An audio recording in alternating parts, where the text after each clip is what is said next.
Kabanata 1821. Pinangunahan ni Rory ang daan papunta sa aklatan ng Chortos na may ngiti sa kanyang mukha. Ipinaliwanag niya, "This is our Chortos library. Ang Sun Grade Combat Techniques ay nasa ikalimang palapag. Kukunin ko ito para sa iyo kaagad." Tumango si Severin habang pinagmamasdan ang koleksyon ng mga libro sa loob ng aklatan. Matapos makipagkasundo kay Rory sa main hall, masigasig siyang dinala ni Rory upang tuparin ang pangako. Naging interesado rin siya na malaman kung anong uri ng mga teknik ang naruroon sa Blue Realm. Nakakagulat, kahit maliit na pamilya na ang pinakamalakas na miyembro ay level 5 Royal Saint ay may Sun Grade Combat Technique sa kanilang koleksyon. Sa kabilang banda, kahit ang Sky Blue Sect ay Sky Grade Techniques lamang ang mayroon. Nakita ni Rory ang kuryosidad ni Severin sa maraming bagay. Ngumiti siya at sinabi, "The combat technique was acquired through chance by one of our ancestors. Dahil sa pagiging komplikado nito, ilan lamang sa aming mga miyembro ng clan ang nakayanan nito. Kung ang pamamaraang ito ng labanan ay maaaring ihandog kapalit ng isang lugar sa sagradong lawa, ang ating mga ninuno ay lubos na malulugod sa atin. Ang iyong kagandahang loob ay dapat hangaan," sabi ni Severin.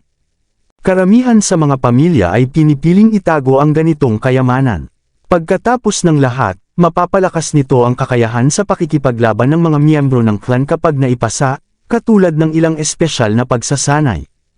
Pagdating sa ikalimang palapag ng aklatan, pinaganya ni Rory ang isang selyo sa pamamagitan ng pagtataas ng kamay at pagdikit sa isang punto sa hangin. Ilang maningning na liwanag ang lumitaw, at isang maliit na gintong lila na kahon ang biglang lumitaw at napunta sa mga kamay ni Rory. Inilabas niya ang isang maliit na nagningning na jade plaque at ibinigay ito kay Severin. "This is our Sun Grade Combat Technique known as the True Sun Fist. Mastering it will give you strength that resembles the sun." Ito ay napakalakas. Pamilyar si Severin sa konsepto ng pagtatago ng combat technique sa mga plaque.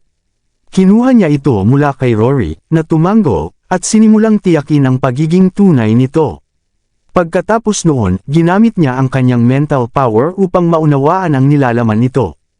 Sa isang iglap, naramdaman niya ang pagdaloy ng malawak na kaalaman sa pagsasanay na nagsimulang bumuo ng anumang True Sun Fist. Napakalawak at masalimuot ng nilalaman ng teknik, ngunit hinabi ito sa isang kompletong pamamaraan sa isip ni Severin. Habang napakarami ng impormasyon, mas simple ito kumpara sa Rose Petal Ray ni Severin, na isang Sun Grade medium rank. Naalala niya kung gaano niya kabilis itong na-master noon, kahit sa mas mababang antas. Lumipas na ang maraming panahon mula noon, at ngayon ay level 9 Royal Saint na siya. Kaya mas madali niyang naunawaan ang diwan ng True Sun Fist. Sa sandaling naintindihan ng kanyang isip ang kabuuan ng teknik, nagsimulang damaloy ang espiritual na enerhiya sa landas ng teknik. Kasabay nito, nang makita ni Rory na handa na si Severin na magsanay gamit ang True Sun Fist, ibinalik niya ang plaque sa kahon bago muling selyuhan ito. Naramdaman ni Rory na kailangan niyang magbigay ng babala kay Severin. "Severin, habang ang mga diskarte sa labanan ay mahalaga, ang mga ito sa huli ay panlabas na mga kagamitan lamang. Mahalaga na huwag maging labis na nakatuon sa kanila. Ang True Sun Fist ay madaling matutunan ngunit mapaghamon ang makabisado. Ang paggamit ng kapangyarihan upang ilipat ang mga bundok at karibal sa isang dragon ay mangangailangan ng higit sa isang gabing trabaho." Malapit na rin ang tournament. Ilang matatanda lamang ang nakapagsanay ng True Sun Fist hanggang sa pinaka-basic na antas. Isa itong napakalaking hamon na nagpatigil sa marami sa Chorto sa kanilang pagsisikap na matutunan ito. Ito rin ang dahilan kung bakit hayagang pinayagan ni Rory si Severin na matuto nito.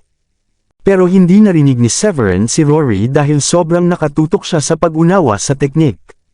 Ang kanyang matatag na mental power ay nasa kanya na mabilis at masipsap ang komplikadong detalye ng combat technique. Abala pa si Rory sa pagbibigay ng payo nang biglang itinaas ni Severin ang kanyang kamao sa hangin. Isang biglang bagzo ng hangin ang sumabog, naglabas ng sumisidsit na tunog habang tumatagos ito ng ilang talampakan sa espasyo. Pagkatapos, ang enerhiya ay nag-transform sa isang ethereal sun-like entity na nagliwanag sa buong aklatan ng maningning na liwanag. Napamulagat ang mga mata ni Rory sa pagtataka ng masaksihan ng tanawing iyon. Ang True Sun Feast. Natutunan mo ito sa isang sulyap lang. Nauutol niyang sabi na nakatingin kay Severn. Ang True Sun Feast ay pangunahing combat technique ng Chortos, at napakaraming miyembro ng clan ang nahihirapang maunawaan ang mga pangunahing aspeto nito. Sa kabaligtaran, agad na na-master ni Severn ito sa isang sulyap lamang. Kinusot ni Rory ang kanyang mga mata sa hindi makapaniwalang liwanag upang tiyakin na totoo ang maningning na araw sa loob ng library. Labis siyang nabigla at ang unang iniisip niya ay, anong klase ng talento meron siya? Tumawa si Severn nang makita ang namangha na tingin ni Rory. Habang siya ay nasa kalagitnaan ng pag-unawa sa teknik, naramdaman niya ang isang impulse na tumulak sa kanya upang subukan ito. Nagulat din siya na nagawa niya itong maipamalas ng maayos. Haha, I just couldn't resist try it out, sabi ni Severn. Hindi sinasadyang kumibot ang bibig ni Rory habang pinagmamasdan ng walang pakialam na kilos ni Severn. Malaki ang agwat ng kanilang kakayahan. Daan-daang tao mula sa Chortos ang nahirapang matutunan ang teknik na ito, samantalang si Severn ay naintindihan ito sa isang tingin lamang. Habang huminga ng malalim upang mapanatag ang kanyang damdamin, tumingin si Rory kay Severn na may maliwanag na mga mata. Lalo siyang nakumbinsi na tama ang desisyon niyang makipagtulungan kay Severn. Sinumang makakaunawa ng Sun Grade combat technique sa isang sulyap ay tiyak na may potensyal na higit pa sa level 9 Royal Saint. Ang isang taong may ganitong kakayahan ay tiyak na nakatakdang umangat, at ang pagkakaroon ng matibay na ugnayan kay Severn ay magiging mahalaga. Matapos makabawi mula sa pagkagulat, agad na pinuri ni Rory si Severn. Ang iyong talento ay talagang pambihira. Iilan lang sa aming pamilya ang nakabisado ang True Sun Fist. Ang katotohanan na nagtagumpay ka sa iyong unang pagsubok ay nagsasalita ng mga iyong kakayahan bilang isang level 9 Royal Saint. Bilang sa papuri ni Rory, sumagot si Severn sa kanyang ulo. Binibigyan mo ako ng higit na kredito kaysa sa nararapat sa akin. Ito ay isang stroke lamang ng swerte. Babalik na ako sa kwarto kung yun lang. Ninais ni Severn na bumalik sa kanyang silid at sulitin ang kaliwanagan na kanyang naranasan. Gusto niyang masanay sa bagong nakuha niyang teknik. Bagaman naunawaan niya ang asensya ng True Sun Fist at naisakatuparan ito ng maayos, may distansya pa rin sa pagitan ng pag-unawa sa mga pangunahing kaalaman at ganap na pagmaster nito. Naramdaman niya ang isang hindi matitinag na damdamin na maaaring higit pang ma-unlock ang teknik upang maipakita ang buong potensyal nito.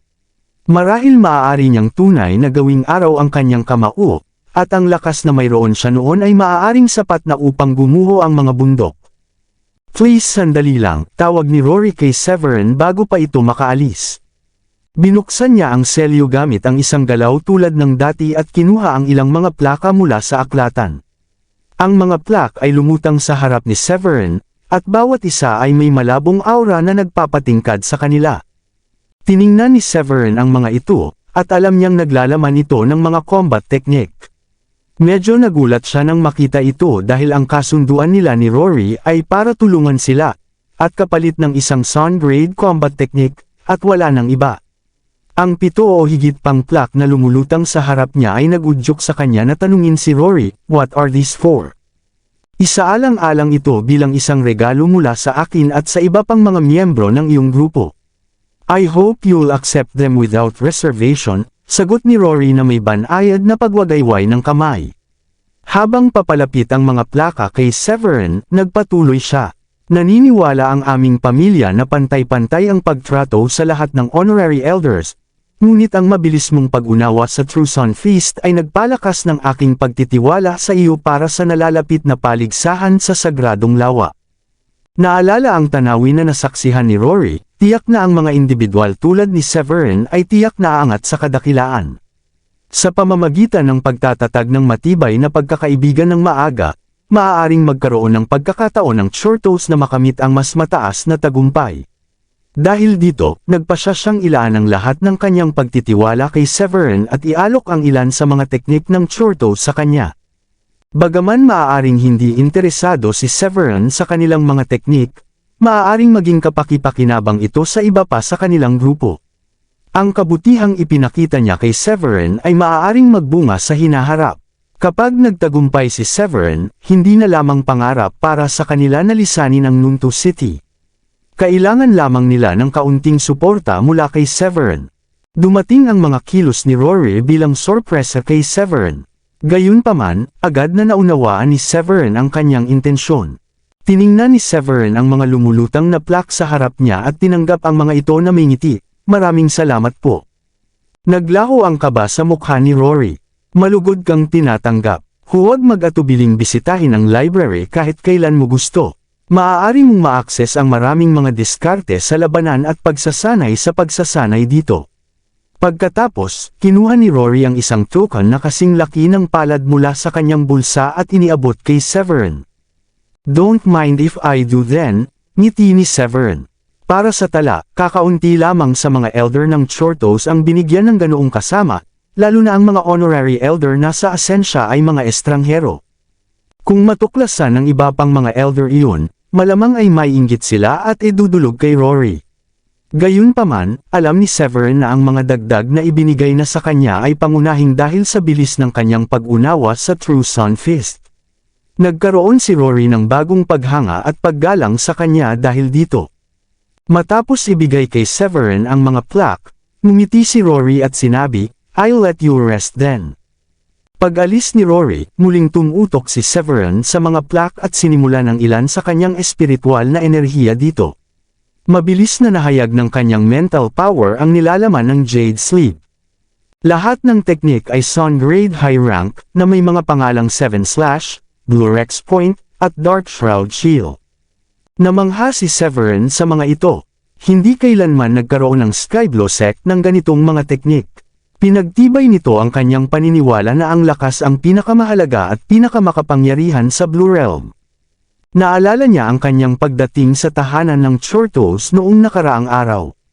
Dahil sa pagtatago ng kanyang tunay na antas, minura siya ni Endrick at sinubukang habulin ang kanyang mga babae. Nagbago agad iyon nang ipakita niya ang kanyang antas bilang level 9 Royal Saint. Ang ugali ng Chortos mula sa galit ay agad na nagbago sa respeto at sa huli, sa kabutihang loob. Nakikita ni Severin kung gaano kabilis nagbago ang lahat. Habang siya'y nagkakamit ng lakas, tumingin siya sa malawak na asul na langit sa labas ng aklatan. Ang matinding daloy ng spiritual energy mula sa paligid ay mas concentrated kaysa sa Skyblue sect, at pinatitibay ang kanyang paniniwala na ang lakas ang tunay na kapangyarihan sa Blue Realm. It's about time I became a Supreme Saint, bulong ni Severin sa kanyang sarili. Pagkatapos, ligtas niyang inilagay ang mga plaka bago umalis sa aklatan. Pagbalik sa kanyang tirahan, agad niyang ibinahagi ang mga plaka sa grupo. Lahat ay natuwa nang malaman na ang mga teknik ay Sun Grade High Rank. Napakahalaga ng combat techniques upang mapaunlad ang kakayahan sa labanan. Walang dahilan para magreklamo sa dami ng teknik sa kanilang arsenal. Nauunawaan na ito ay isang kabutihang loob mula sa Chortos, si Sheila at ang iba pang mga babae ay namamangha. Kahanga-hanga, ang aming asawa ay kumikinang sa pinakamaliwanag saan man siya magpunta. Tinakpan ni Gilda ang kanyang bibig at tumawa. Si Severin ay isang level 9 Royal Saint, kaya isa siya sa pinakamalakas na tao sa loob ng Nunto City. Natural lamang sa mga Chorto na tretuhin siya ng may paggalang. Sang-ayon si Sheila sa sinabi ni Gilda.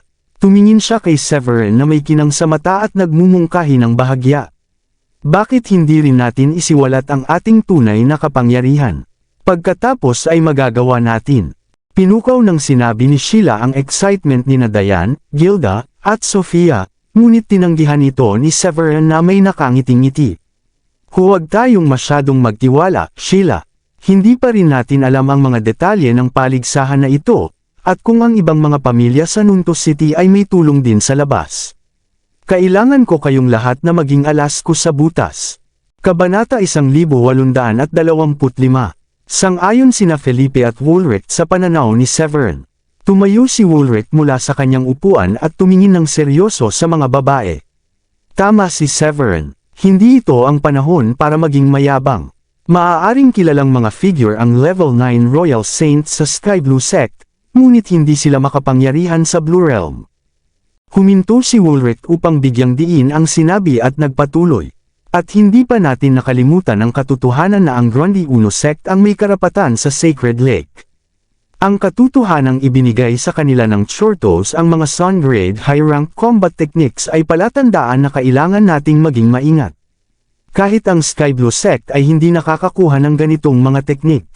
Para sa kaalaman, ang Chortos ay hindi hihigit sa isang second-tier family sa Nuntu City. At si Rory, ang pinuno ng pamilya, ay level 5 Royal Saint lamang. Bagaman hindi mataas ang pagtingin ni Woolrich sa ganitong antas, hindi niya babaliwalain ang mga kalaban na maaari nilang harapin sa Sacred Lake Tournament.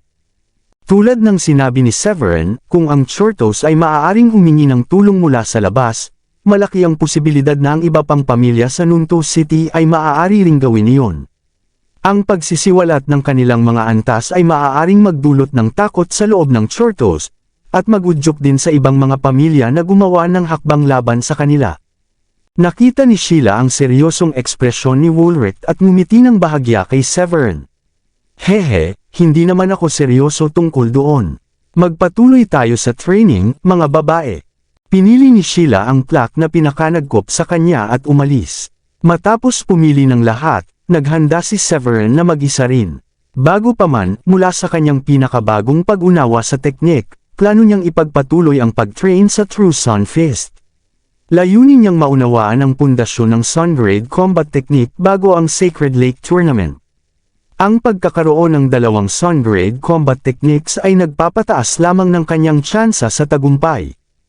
Habang nasa sabik si Severin, nakita si Endrick sa isang stretcher sa pasukan ng Chorto Estate. Puno ang kanyang mga mata ng matinding galit. Nakaranas siya ng pinsala noong nakaraang araw at nabali ang kanyang mga tadyang. Bukod dito, winasak ni Severin ang kanyang energy core at ang kanyang attainment. Parang hindi pa yun sapat, pinalayas siya ni Rory mula sa Chortos. Hindi niya inakala na tatalikuran siya ng pamilya para sa isang dayuhan. Isa siyang mataas na ranggong henyo at elite ng pamilya, ngunit naging isang kaawa-awang tao na pinalayas sa sariling tahanan ng may kahihiyan. Lahat sa Chortos ay tinukso siya. Naabot na ni Endrick ang sukdulan ng kanyang pagkamuhi kay Severin. Patayin ko ang buhay mo, Severin, kahit kailangan kong mamatay sa proseso. Sa kabila ng matinding pagnanais sa paghiganti, alam niya na si Severin ay level 9 Royal Saint. Ang isang level 1 Royal Saint tulad niya ay walang pag-asa na magtagumpay sa paghihiganti. Ang takot ng pamilya sa kakayahan ni Severin, pati na rin ang kanyang pagpapalayas mula sa Chortos, ay nagpaimposible sa paghihiganti. Ang tanging makakatulong sa kanya ay ang kanyang mga magulang. Nakatuon sila sa pagsulong sa secret realm na pinapangalagaan ng kanyang maternal grandfather. Nang sumagi sa isip niya iyon, kinuha ni Endrick ang isang pendant mula sa kanyang damit.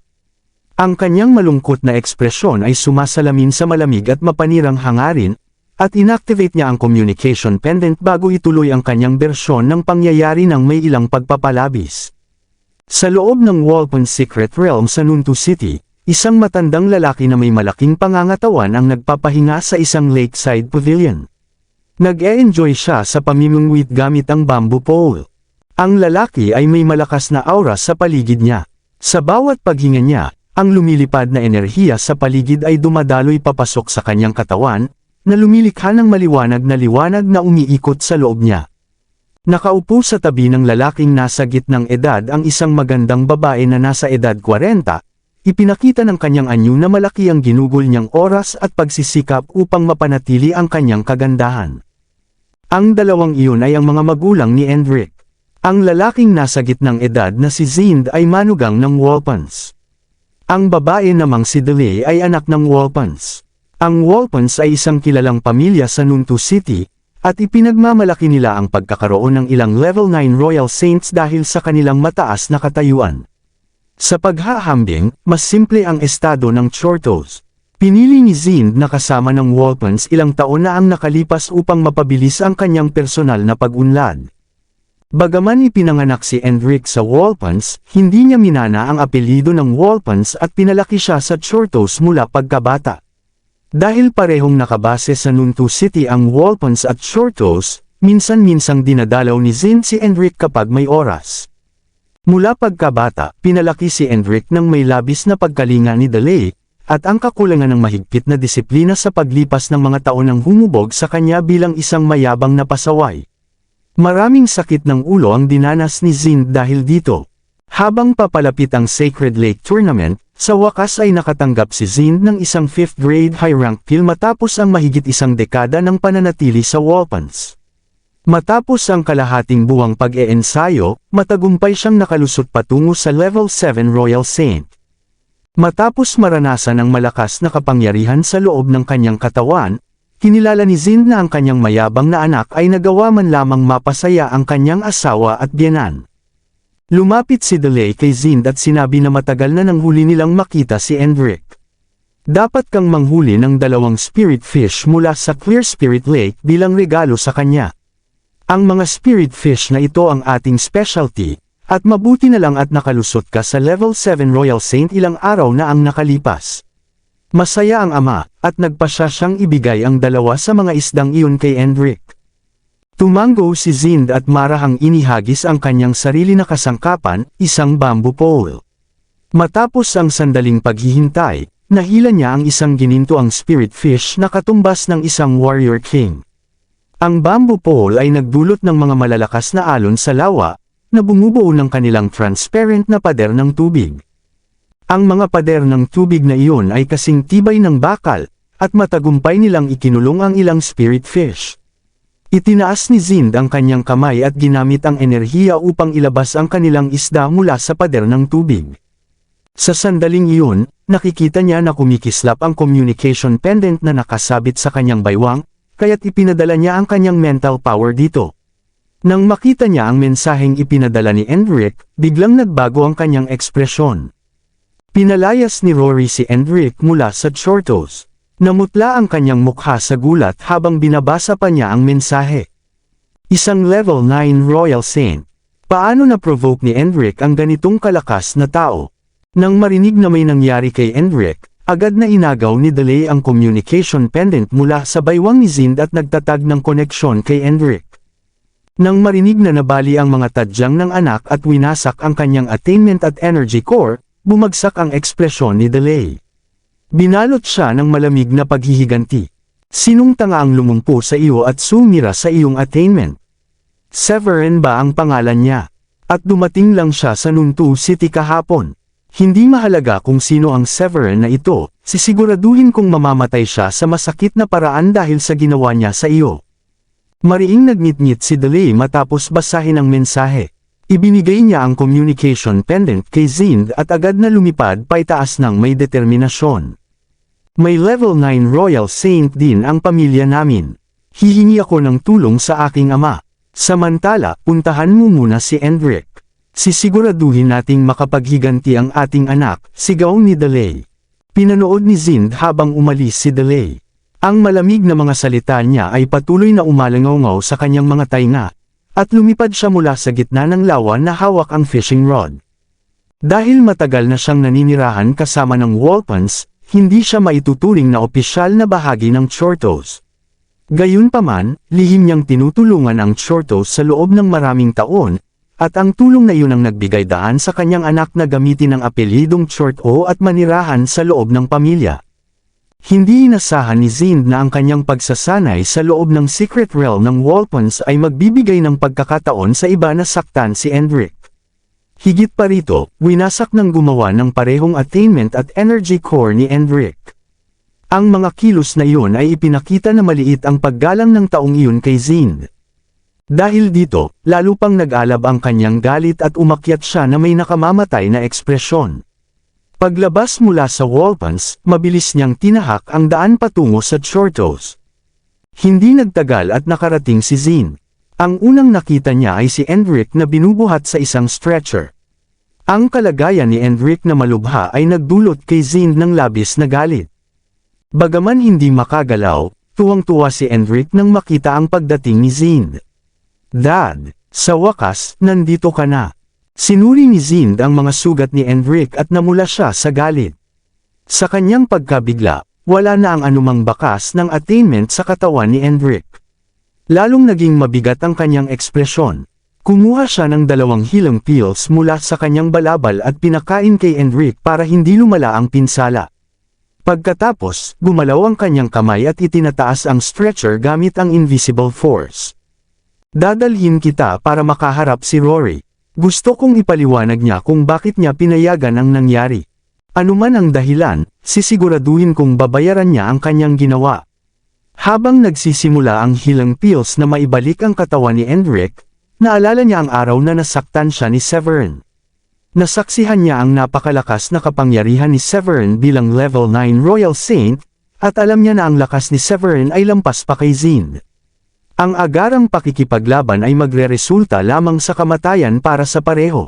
Lumitaw ang pagkabahala sa kanyang ekspresyon habang nagtanong, "Dalawa lang ba tayo?" Level 9 Royal Saint si Severin. Nang makita ang pag-aalala ni Enric, sumagot si Zin na may nakakatakot na namumula na mata. "Hiningi ng iyong ina sa iyong lolo na dumaan din. Wala nang pupuntahan si Severin ngayon."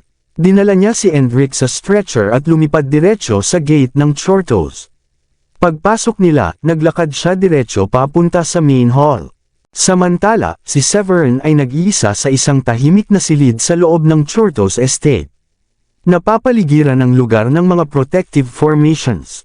Nang dahan-daang binuksan niya ang kanyang mga mata, lumitaw agad ang 2 nagliliyab na maliwanag na ilaw sa kanyang mga mata. Parang may 2 nagniningning na araw sa mga mata ni Severin, na kayang hiwain ng hangin. Tunay ngang karapat-dapat sa pangalan nito ang teknik. Kaunting practice lang ang kailangan ko.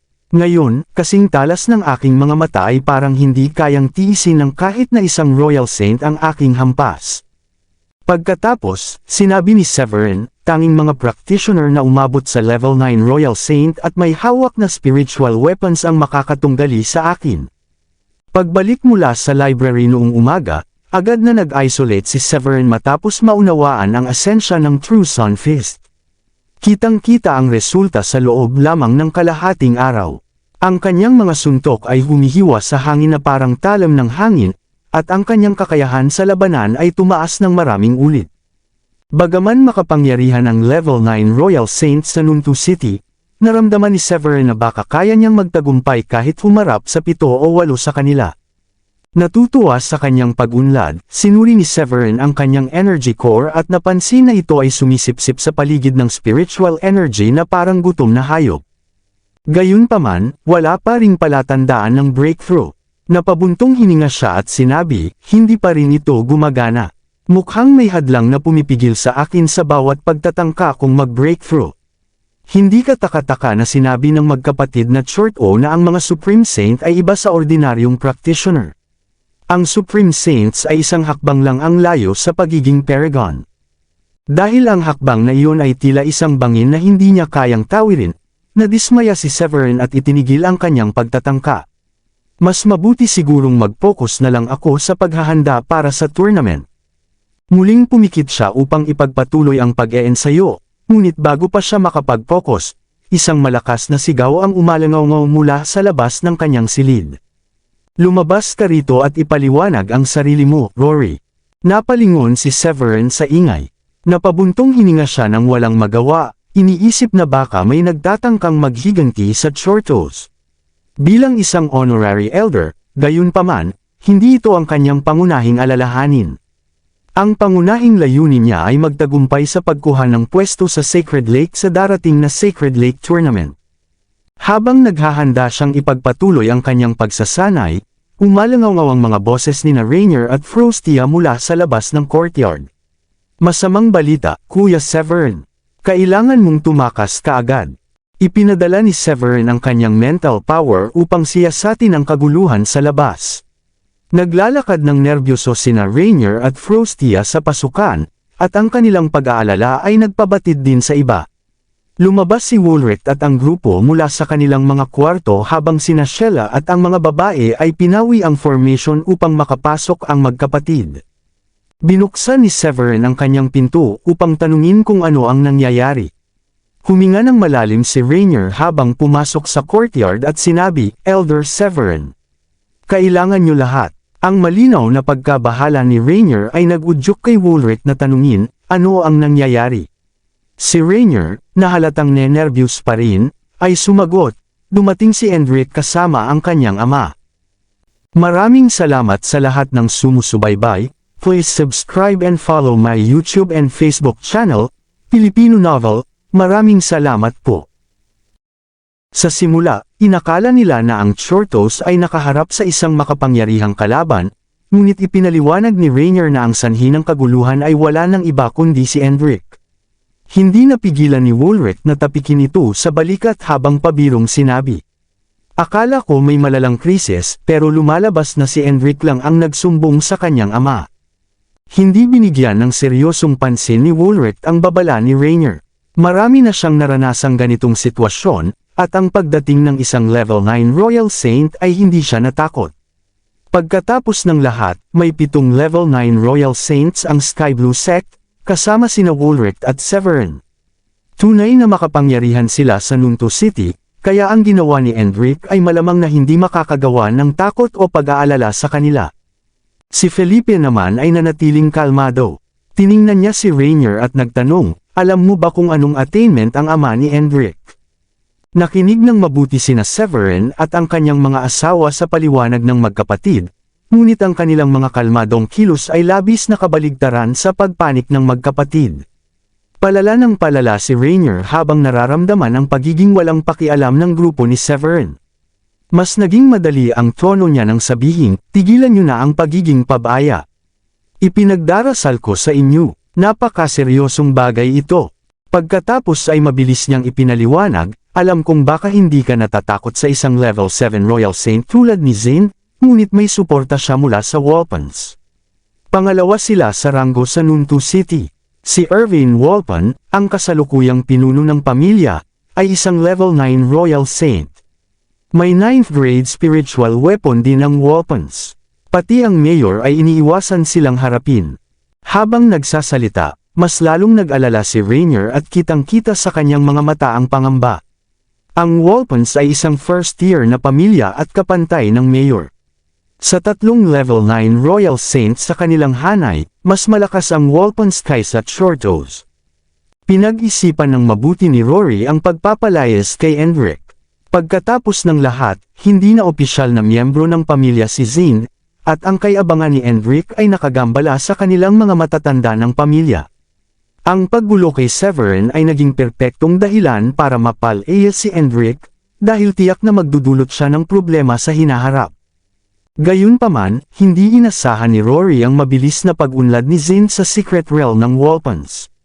Naging level 7 Royal Saint si Zin at naging haligi ng Wolpens. Isang tao na ganito ang antas ay hindi pwedeng hayaang pretuhin ang kanyang anak ng ganoon. Nang mabalitaan ni Rainier na dumating na si Zin, dali-dali siyang pumunta sa tirahan ni Severin at iniulat ang balita. Pagkatapos ng lahat, iniligtas ni Severin ang kanilang buhay sa bundok, kaya naramdaman ni Rainier na obligadong gawin din ito.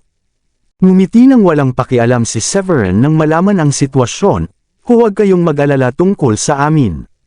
Ang isang level 9 Royal Saint ay hindi makakagulo sa akin. Ini-roll ang mata ni Frostia at nagwika, alam naming hindi ka natatakot sa isang level 9 Royal Saint, pero higit sa isa ang Wolpens. Paano kung dalawa sa kanila ang dumating? Hindi ka na makakatakas. Umiling si Severin at ngumiti, tulad ng sinabi ko, hindi na kailangan mag-alala. Pareho lang ang kahihinatnan nila kahit ilang level 9 Royal Saints pa ang dalhin nila. Hindi banta sa kanila ang Wolpens, at lahat ng 12 sila, maliban kay Celine, ay Royal Saints na. Bagaman ang pinakamababa, sina Sheila at Diane, ay level 6 Royal Saints, mas malakas pa rin sila kaysa kay Rory. Kabanata 1830. Walang dapat ikabahala ang grupo ni Severin dahil karamihan sa kanila ay level 9 Royal Saints. Nang makita nilang walang bisa ang kanilang pagtatangka na makapanghikayat, umiling si Frostia sa pagka-frustrate at tumingin kay Rainier. Pagpasensyahan nyo na lang kami. Handa nang umalis sina Frostia at Rainier nang may biglang sumigaw ng galit mula sa labas ng maliit na courtyard. Ako ay mag-aayos sa inyong dalawang brats mamaya. Ang boses ay kay Zin, na hinahawakan si Rory sa kwelyo habang itinaas ang stretcher na may dalang si Endrick. Tumingala siya mula sa taas patungo kay Severin at sa grupo nito. Kasama ni Zin si Delay, nakasuot ng marangyang damit at may tindig na tila isang nagngangalit na leon na babae. Ang kanyang enerhiya ay umiikot sa hangin. Naroon din ang isang matandang lalaki na may kulay abo ang buhok, at ang kanyang malalim at mahiwagang aura ay nagbibigay sa kanya ng taas at dangal. Namutla ang magkapatid nang makita na nahuli ni Zin si Rory. Sa kanyang walang kompromisong galit, tumingin si Delay sa courtyard. Tiningnan niya ang mga tao at tumigil ang tingin kay Severin. Ikaw si Severin, ang taong sinaktan ang anak ko. Agad na nakilala ni Severin kung sino sila nang makita sa kanyang courtyard. Tumanggo siya at sinabi, ako nga iyon. Ang sagot niya ay nagbigay ng kumpirmasyon kay Zind at sa kanyang asawa, at nagpalitan sila ng malamig na ngiti. May lakas ng loob ka. Pahihirapan kita mamaya. Sinubukang pakalmayan ni Rory si Zind, marahil ay dapat tayong umupo at pag-usapan ito, Zind. Alam mo ang ugali ni Hendrik. Nilapastangan niya si Severin at siya ang nagdala ng bunga nito. Tumahimik si Delay at sumagot ng galit, tumahimik ka. Itinaas ni Delay ang kamao at pinuntirya si Rory. Isang malakas na tunog ang umalangaw at dugo ang lumabas sa bibig ni Rory habang siya ay bumagsak sa lupa. Isang antas lamang ang ibaba ng attainment niya kumpara kay Delay, kaya hindi nakapagtaka na hindi niya napigilan ang suntok. Pagkatapos mapahina si Rory, hinampas ni Delay ang harang ng courtyard gamit ang kanyang palad. Nabuwag ang depensang pormasyon, at mabilis siyang lumapit kay Severin ng nakakatakot. Ngumiti si Severin sa paparating na atake at itinaas ang kanyang mga kamao, na nagninangas na parang araw sa langit. Sa susunod na sandali, lumipat ang enerhiya mula sa kanyang attainment at sumiklab sa kanyang katawan ng napakalakas. Ang aura na kanyang nilikha ay nakapighil sa lahat. Nagbago ang ekspresyon ni Delay nang maramdaman ang napakalakas na aura. Mali ang balitang ito, ngunit ang nagliliyab na liwanag mula sa suntok ni Severin ay bumagsak na sa kanyang katawan.